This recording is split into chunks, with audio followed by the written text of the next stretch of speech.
You know, I ran a little long the other day, so I think we're going to cut today's installment short.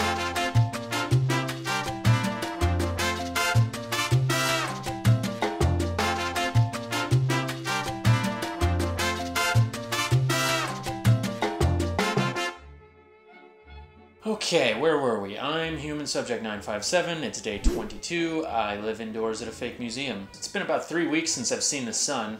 Maybe I should get one of those happy lamps. Anyway, in addition to generally being depressed, I'm starting to fret that I might contract bubonic plague. And by bubonic plague, you may think I mean vitamin D deficiency, but you would be dead wrong. At least, according to the game-changing weather events exhibit. Yeah, no, that's a real exhibit. In Indonesia, there's a volcano called Krakatoa that famously erupted in 1883, the explosion of which is rumored to be the loudest sound ever heard, though this was almost 100 years before Rick Derringer's rock and roll hoochie coo, so what do they know? The shockwaves could be felt from around the world, and anywhere between 40,000 and 120,000 people perished. The ashes piled up higher and higher. The people could not move. The people could not breathe. They were trapped under the ashes. Soot filled the atmosphere, turning the sky red in places as far away as North America and Northern Europe, as depicted in the famous Munch painting of that era, The Scream. Plenty of supposed experts are dubious that Krakatoa was an influence on this painting, but looking at his face, I sense a great disturbance in Southeast Asia, as if anywhere between 40,000 and 120,000 voices suddenly cried out in terror and were suddenly silenced. But that's just what Krakatoa is famous for. Several eruptions earlier, in 530 AD, Krakatoa reportedly released a plume of smoke into the sky that encompassed the Earth, blocking out the sun for over a year and subjecting the globe to various erratic weather patterns. For example, East Africa, where the Byzantine Empire got most of its grain, experienced a severe drought that killed countless crops, which in turn killed countless rodents, which in turn killed countless larger predators. Then, for not much reason at all, the region experienced a sudden deluge of rain, which brought all the crops back. Not long after the crops came back, the rodents came back, but the bigger predators, they took their time repopulating. And here's a key piece of information. Rodents are what spread bubonic plague. So now Egypt's back in the business of exporting grain to Constantinople, but they're also inadvertently in the business of exporting a surplus of wild gerbils infected with death. And so began the Plague of Justinian in 541 AD, one of the earliest recorded crazy plagues.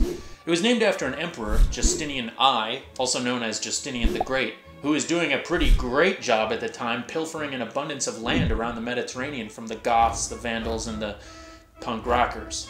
But when the plague started killing off up to 5,000 people a day in Constantinople, Justinian just couldn't hold off those Goths like he used to. The balance of power shifted dramatically away from Justinian, the still pretty decent. The plague took the lives of as many as 25 million people worldwide, and the Goths took all the black nail polish. Plagues are such a downer, man.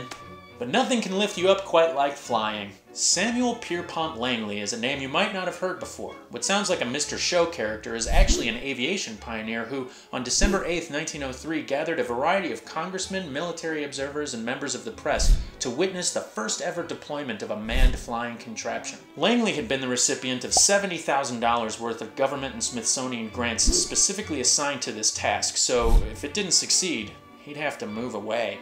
On a houseboat on the Potomac River, he set up his flying machine on a platform and faced directly into the wind. Everyone watching did that thing they do in movies where they just lean forward a bit to show that they're anticipating something. Anyway, just as he was about to take off, a strong gust of wind lifted the rear of the plane and it took a nosedive into the water. And there was that one guy who clapped, and then he looked around and realized he wasn't supposed to clap. 9 days later, when the Wright brothers successfully sailed across a field for 12 seconds, the Smithsonian turned to Sam Langley and said, "You have failed me for the last time," and then choked him from across the room. Yeesh, that didn't have a happy ending either. How about some nice music? Antonio Stradivari was an Italian crafter of stringed instruments who lived during the 17th and 18th centuries, though not in their entirety. His violins in particular are known for having a rich, robust sound, especially among snooty music snobs. But not unlike a Texan chef in his barbecue recipe, Antonio Stradivari took his secrets of violin building to his grave, and the last couple hundred years have yielded many theories about what makes them sound so delicious. Perhaps it's the varnish, or perhaps it was the Little Ice Age. The Little Ice Age took place during the 17th and 18th centuries, though maybe in their entirety. Europe saw some of its coldest winters, which caused rivers to freeze and crop seasons to be shortened dramatically. This led to a bit of famine and pestilence and other unpleasantries, but more significantly, it also caused trees to grow slower, the byproduct of which was wood that was exceedingly dense. Tree rings observed by scientists in the wood of Stradivarius violins support this theory, though that hasn't stopped a handful of specialty varnish salesmen from claiming that scientists are exceedingly dense. I guess that all worked out for Antonio Stradivari, but ice ages are also a downer, man. Let's toast the success of one last dude and see how it pans out. Remember the time Ben Franklin tied a key to a kite and then took it out into a thunderstorm and got struck by lightning? Yeah, that's a load of horse hockey. I hate to be the bearer of disappointing news, but there's no first-person account of Ben Franklin ever doing something that weird. Well, that's not true either. Ben Franklin was a huge weirdie, but the kite story came from a guy named Joseph Priestley,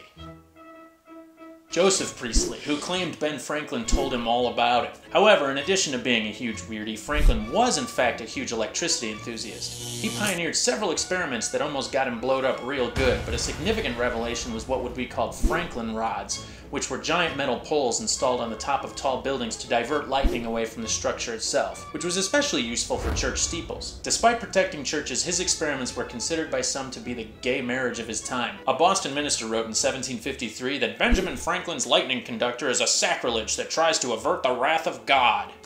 In the end, though, Ben Franklin and his electrical bombshells were the toast of Europe, which was really handy when the time came to convince France to side with the revolutionaries. So it worked out for Ben Franklin, but there were a lot of people who tried the kite experiment and got killed. You know what? Maybe I should be glad that I'm stuck inside. If you'd like to learn more about game-changing weather events, look it up. And if you already know more, leave your wisdom in the comments. This is Human Subject 957, signing off.